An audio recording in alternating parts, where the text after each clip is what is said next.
रामकृष्ण हरे. सज्जन हो, मनुष्य जन्माच्या आधी कुठे असतो या विषयावर आजचा हा आपला भाग आहे. मनुष्य देह अतिउत्तम आहे, प्रगत आहे.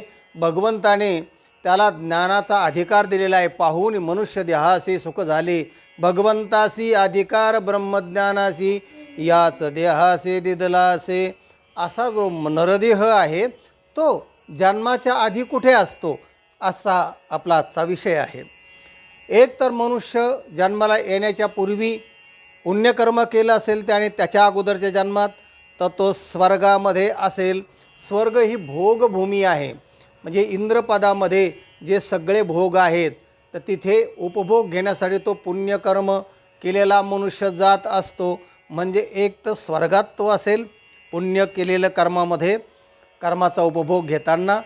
आणि दुसरी गोष्ट, जर का त्याने पापकर्म केलं असेल तर तो नरकात असेल. म्हणजे स्वर्ग आणि नरक या दोन गोष्टी आहेत. आणि तिसरी जी गोष्ट आहे ती आहे 84 लक्ष योनी.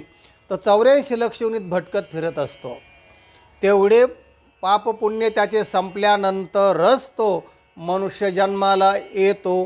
पाप पुण्य समान समी, तैच पाविजे कर्मभूमी, ये रविषमी गा विषमी, स्वर्गगामी गा नरके. पाप आणि पुण्य जेव्हा सारखं होईल तेव्हा हे 84 लक्ष योनीचे फेरी त्याचे बंद होतात आणि तो मनुष्य जन्माला येतो.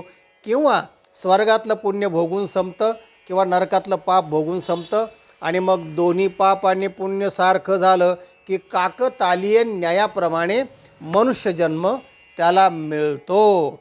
आणि मग मनुष्य जन्मामध्ये आल्यानंतर ते काय करतो, कशा करता येतो, तर माणसाच्या अशा काही गोष्टी आहेत की ऋण, वैर आणि हत्या या 3 गोष्टी त्याला या मनुष्य देहात येऊन एकतर तो कोणाचं तरी देणं लागत असतो किंवा कोणाचा तरी तो घेत असतो.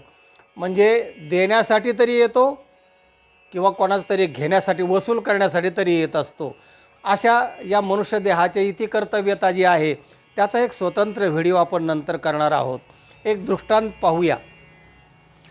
एका तेलणीचे 2 शेर तेल एका बाईने बुडवले. आता बुडवले म्हणजे शेर, पूर्वी शेरावर असायचं सगळं, तेलसुद्धा शेरावर असायचं. आता लिटर वगैरे हे सगळे वेगळे मापं आलेले आहेत. आणि मोजायचे मापंसुद्धा पूर्वी मैल असायचे, आता किलोमीटरवर आलेलं आहे. हे वेगळेच वेगळे झाले. हे कपड्याचे मापंसुद्धा मोजण्याचे मापं आत्ता वेगळे आलेत. पूर्वी वार असायचा, 10 वार कापड आणलं अमुक आणलं, आता वार नाही म्हणायचं, मीटर म्हणायचं. बरं ठीक आहे. तर त्याप्रमाणे त्या तेलणीचे 2 शेर तेलाचे पैसे एका बाईने बुडवले. बुडवल्यानंतर काही दिवसांनंतर ती बाई वारली आणि ती म्हातारी झाली असल्यामुळे वारली. आणि तिच्या पोटी जन्माला गेली ते पैसे वसूल करण्यासाठी.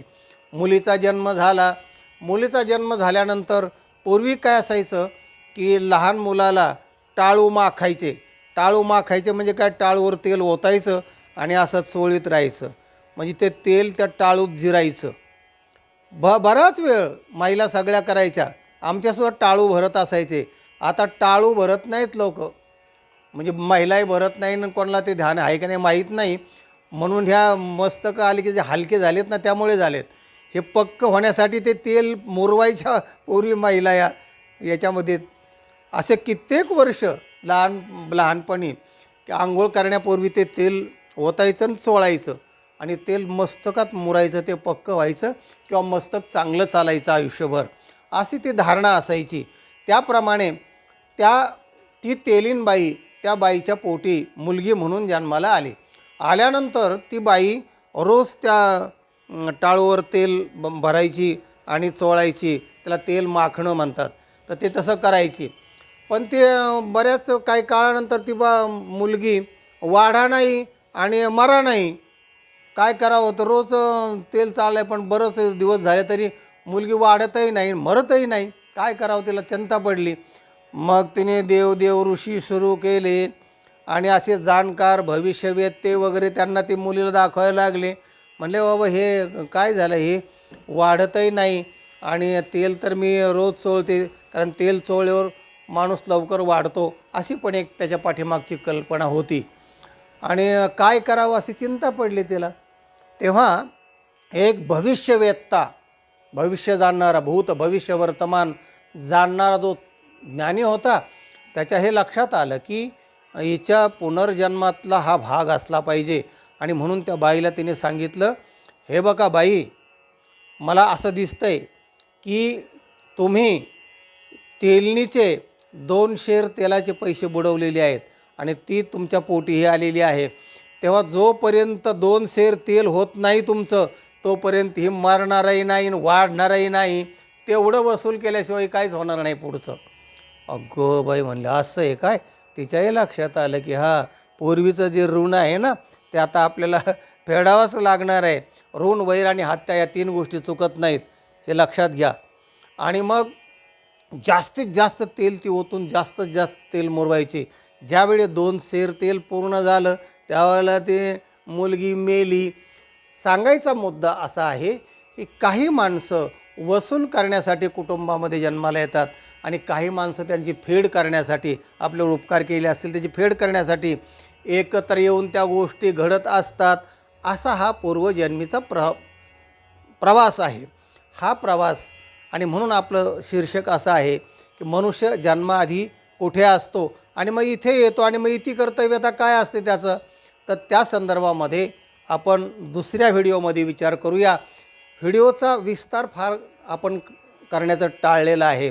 थोडक्यामध्ये एक मुद्दा पूर्ण झाला की आपल्याला तेवढं तत्त्वज्ञान मिळतं आणि तेवढ्या तत्त्वज्ञानाने आपला वेळ तेवढा छानपैकी जातो, प्रेरणा मिळते आणि आपल्याला बरंचसं काही शिकायला मिळतं. आणि म्हणून आजचा भाग आपण इथेच थांबूया. हा व्हिडिओ इतरांना पाठवा, लाईक करा आणि ज्यांनी चॅनलला सबस्क्राईब केलेलं नाही त्यांनी जरूर सबस्क्राईब करा. ज्ञानाचा आनंद घेत राहा. रामकृष्ण हरी.